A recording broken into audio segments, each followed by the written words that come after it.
ಜೈ ಭಾರತ್ ವಂದೇ ಮಾತರಂ. ಪಾಕಿಸ್ತಾನದಲ್ಲಿ ಮತ್ತೊಂದು ಭೀಕರ ದಾಳಿ ನಡೆಸಿದೆ. ಆ ದಾಳಿ ನಡೆಸಿದವರು ಬೇರೆ ಯಾರು ಅಲ್ಲ, ಬಲೂಚಿಸ್ತಾನ್ ಬಂಡುಕೋರರು. ಮೊನ್ನೆ ಇದೇ ಬಂಡುಕೋರರು ಪಾಕಿಸ್ತಾನದ ಜಾಫರ್ ಎಕ್ಸ್ಪ್ರೆಸ್ ಟ್ರೈನ್ ಅನ್ನು ಕೂಡ ಅಪಹರಣ ಮಾಡಿದ್ರು. ಪಾಕಿಸ್ತಾನದ ಸೈನಿಕರು ಕ್ವೆಟ್ಟಾದಿಂದ ಟಫ್ತಾನ್ಗೆ ಪ್ರಯಾಣಿಸುತ್ತಿದ್ರು. ಇತ್ತೀಚೆಗೆ ಟ್ರೈನ್ ಅಪಹರಣ ಆಯ್ತಲ್ಲ, ಅದು ಇದೇ ರೂಟಲ್ಲಿ ಅಪಹರಣ ಆದದ್ದು. ಹೆಚ್ಚಿನ ಸುರಕ್ಷತೆಗಾಗಿ ಪಾಕ್ ಸೈನಿಕರು ಅಲ್ಲಿಗೆ ತೆರಳುತ್ತಿದ್ರು.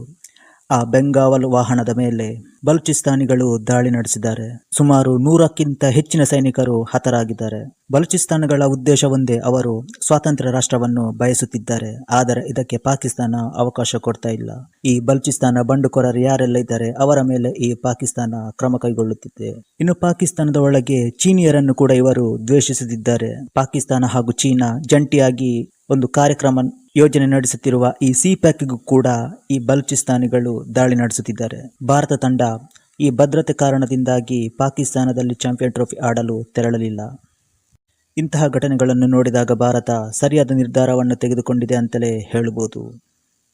ಪಾಕಿಸ್ತಾನದ ಮೇಲೆ ಯಾವುದೇ ರೀತಿಯ ಒಂದು ಭಯೋತ್ಪಾದಕ ದಾಳಿ ನಡೆದರೂ ಕೂಡ ಅವರು ಆಧಾರ ಇಲ್ಲದೆ, ಯಾವುದೇ ರೀತಿಯ ಒಂದು ಸತ್ಯವಿಲ್ಲದೆ ಭಾರತ ಹಾಗೂ ಅಫ್ಘಾನಿಸ್ತಾನಕ್ಕೆ ಅವರು ದೂರು ಹಾಕುತ್ತಾರೆ. ಇದರ ಹಿಂದೆ ಭಾರತದ ಕೈವಾಡವಿದೆ ಹಾಗೂ ಅಫ್ಘಾನಿಸ್ತಾನದ ಕೈವಾಡವಿದೆ. ಹೀಗೆ ಹಾಗೆ ಅಂತ ಹೇಳಿ ಸುಳ್ಳು ಸುಳ್ಳು ಆರೋಪ ಮಾಡ್ತಾರೆ. ಇದನ್ನು ಇಂದಿನಿಂದಲೂ ಮಾಡ್ಕೊಂಡು ಬಂದಿದ್ದಾರೆ. ಆದರೆ ಅವರ ತಪ್ಪನ್ನು ಅವರು ಒಪ್ಕೊಳ್ಳುತ್ತಿಲ್ಲ. ಇನ್ನು ಉಗ್ರರ ಫ್ಯಾಕ್ಟರಿ ಎಲ್ಲಿರುವುದು ಅಂತ ಇಡೀ ಜಗತ್ತಿಗೆ ಗೊತ್ತು, ಅದೇ ಪಾಕಿಸ್ತಾನ.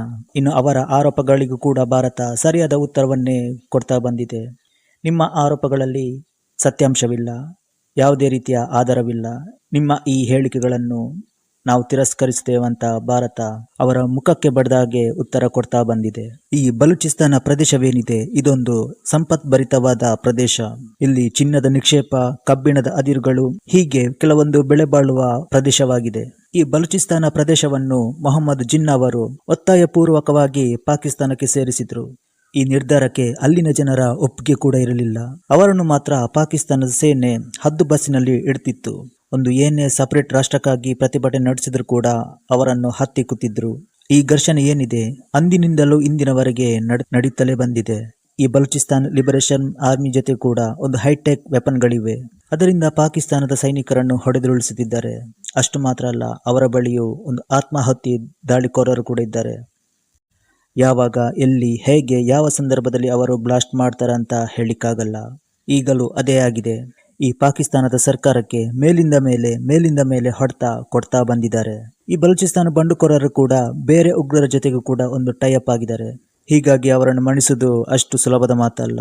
ಈ ಟ್ರೈನ್ ಹೈಜಾಕ್ ಮಾಡಿ 2-3 ದಿವಸ ಕಳೆದಿಲ್ಲ, ಈಗ ಮತ್ತೆ ಒಂದು ದೊಡ್ಡ ವಿಧ್ವಂಸಕ ಕೃತ್ಯ ನಡೆಸಿದ್ದಾರೆ.